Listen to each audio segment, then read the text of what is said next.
Now we're looking at WWE's Tough Enough. Now I know this sounds like a gay bar that WWE made.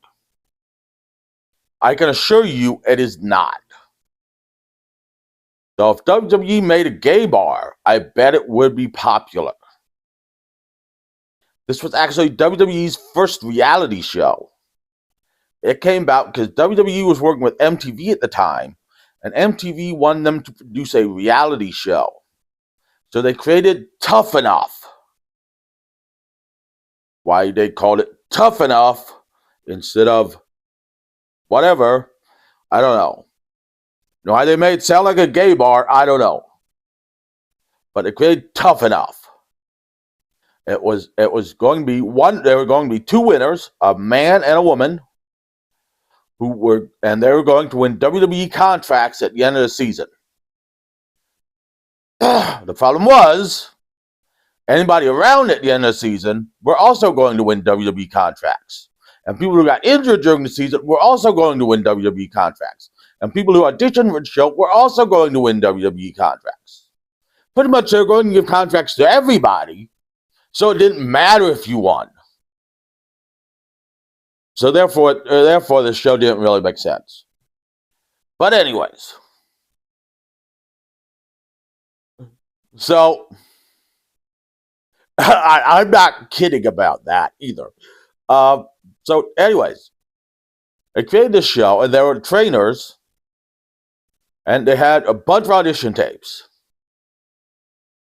And they created the show. And the first two winners were Maven and Nydia. Does anybody remember Maven? No. Does anybody remember Nydia? Some people do, because her and Jamie Noble were actually pretty interesting together. Nobody remembers these two. They also gave contracts to Chris Nowinski, who is now a concussion specialist, and several other people who also didn't make it in the wrestling business. So in short, they were giving contracts to losers. But they decided to do a second season. And this season had two girls win it, which pissed off a lot of the men, because they said a man's supposed to win at least one of the contracts. And the girl said, well, you're not, well, I've got a bigger dick than you, so I'm technically a man. Which was probably true at the time. And that was Miss Jackie and Shaniqua. Does anyone remember Miss Jackie? No. Does anyone remember Shaniqua? No. There are also several runners-up who also got a contract. So anyways, I am not kidding you. No one remembers these people. And no one remembers the show but me. So anyways, they go into the fourth season, or the third season. And somebody wins this who actually went on to have a wrestling career. But there was controversy. The one person, there was two boys who won the season. And the one person was John Morrison, who actually went on to have an actual career. The other person was Matt Cappotelli, who in one episode got the crap beat out of him by Hardcore Holly. And whined about it. Now, I think Hardcore Holly was in his right to beat the crap out of him. Because it taught him a lesson. In wrestling, not everyone's going to be nice to you. And some people want to make it look real. Now, Matt Cappotelli could have had a good wrestling career had he not had a brain tumor. So the fourth season was $1 Million Tough Enough. And the eventual winner was Daniel Puder, whatever his name is. And the thing is about the $1 Million contract was, it was split amongst 4 years, $250,000 apiece. But after the first year, there was an option to cancel the contract. So it really wasn't $1 million. It was more like, we're going to pay you $250,000, and then if you're a useless fuck, we're going to let you go. And that was Daniel Puder. He was a useless fuck. But there was some controversy in this season.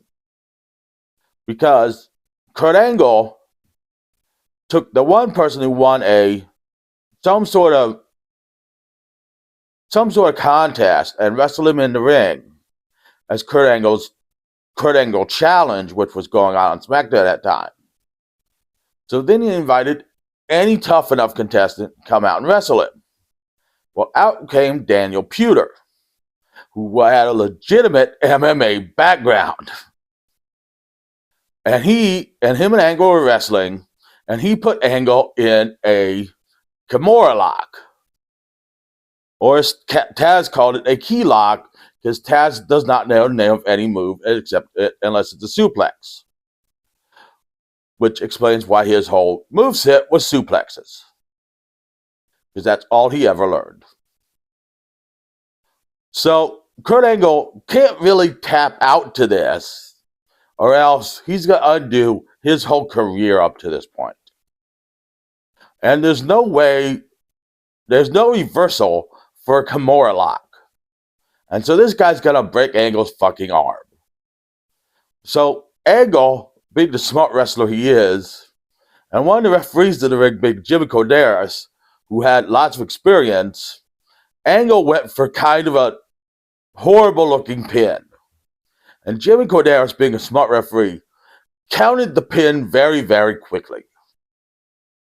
Even though Daniel Puder's shoulders clearly were not down, giving Angle the victory and not ruining Angle's career. This actually happened. You can watch it on YouTube. When Angle got to the back, he was mad. He was yelling at everyone. When Daniel Puder got to the back, Vince was mad. He was yelling at Daniel Puder to not go rogue out there on SmackDown and try to make their wrestlers look bad. So Daniel Puder almost got kicked off the show, but he ultimately won the contest. Now, there was a 5th season of Tough Enough. Now, so far, we've gotten one guy who has a wrestling career out of this, and no one else, but they decided to do a 5th season. Because what the hell? It always does well in the ratings. Actually, it's doing poorly in the ratings. That's why they had to offer $1 million contract in the last one, but whatever. Once again, no one wanted to have a wrestling career. But The Miz was a runner-up. And The Miz went on to have a wrestling career.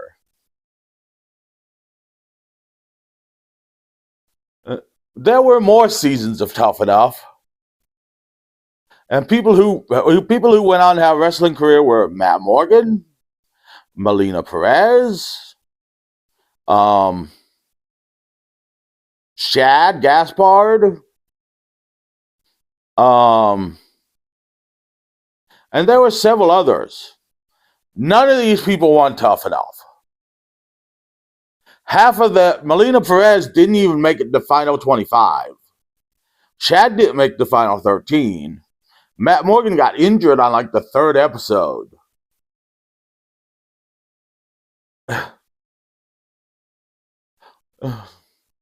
And none of the winners ever got a career. Except for John Morrison. So was this a good show? It was more entertaining than the Diva Search. Did they find the right wrestlers? They found not in the winners. I don't think any of these are on DVD. I think the first season is on DVD. I think that's it. Should you go back and try to find this show? I don't recommend it. But that was WWE's first reality TV show. They've since learned better and put women in their reality TV shows because they realized women have a lot of drama. And Tough Enough did not have a lot of drama. Instead, it had a lot of losers.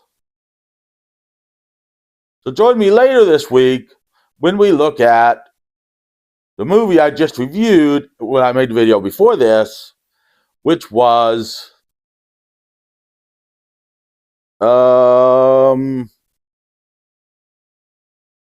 what was the name of that movie? Fairest of Them All, my Women's Month movie.